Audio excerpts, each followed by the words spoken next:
Bonjour à tous et bienvenue dans cette nouvelle vidéo du Vrai de l'Info. Alors aujourd'hui on va parler de l'affaire Mélenchon dans son ensemble, hein, c'est-à-dire la perquisition, l'humiliation de la journaliste en se moquant de son accent, et puis là dernièrement de traiter les journalistes de Radio France d'abrutis, de menteurs et de les pourrir.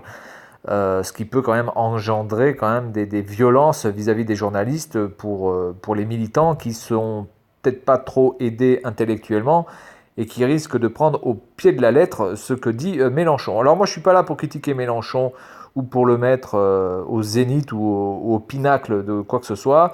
Je ne suis pas là pour exprimer mes idées politiques. C'est un homme politique qui a des idées, qui les assume, et donc en cela je le respecte. Il est républicain, il est tout à fait dans l'ordre républicain des idées de la France, donc il n'y a pas grand-chose à critiquer par rapport à ça.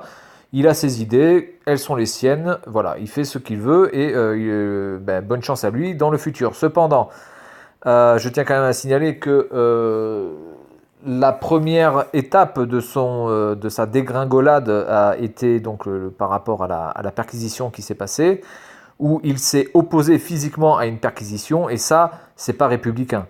Voilà, donc pour quelqu'un qui se définit comme étant la République, en disant la République, c'est moi, quand on est la République, le minimum, c'est de respecter les lois républicaines et donc de laisser faire la perquisition, même si cette perquisition peut être énervante, injuste, on peut la considérer comme injuste, sous les ordres du pouvoir en place. On a tout à fait le droit de penser ce qu'on veut de cette perquisition, ça c'est pas le problème.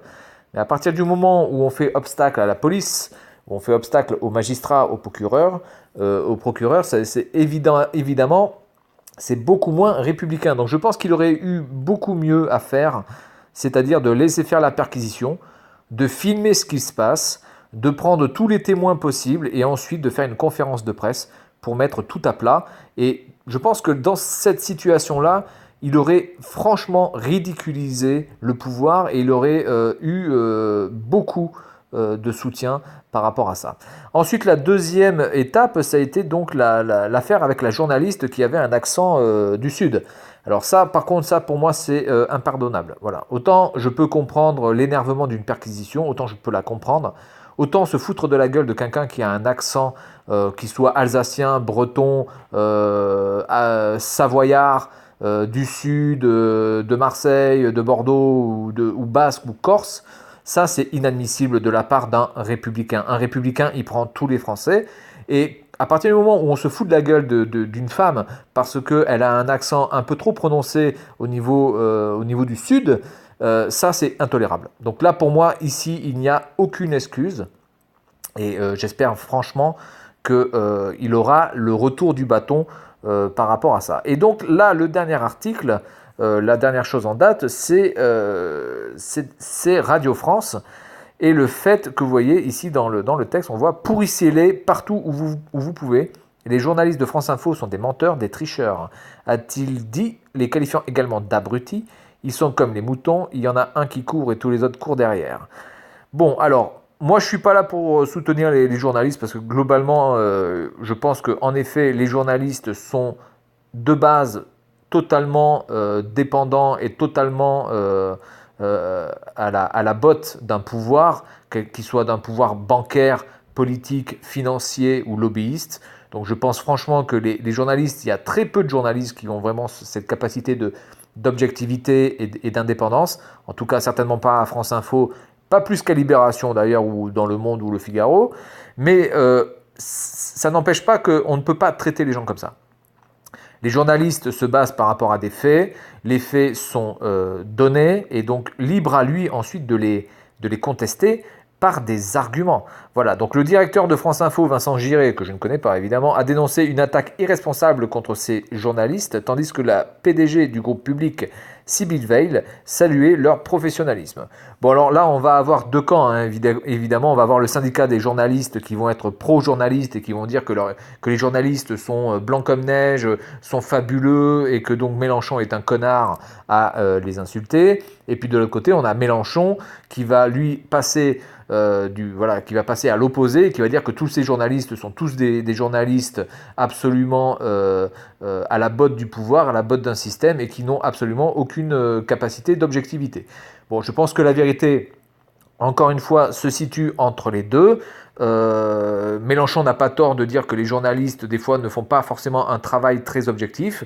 Mais de l'autre côté, il est vrai que Mélenchon est dangereux parce que dire cela, ça peut malheureusement apporter que des militants vraiment fans de Mélenchon à la France Insoumise vont aller casser la gueule à des journalistes, vont aller piller ou vont aller casser des bâtiments ou des bureaux de Radio France. Et ça, c'est pas tolérable. On ne peut pas, par la violence, faire passer ses idées. Voilà, il faut passer ses idées simplement en mettant les arguments contre les arguments.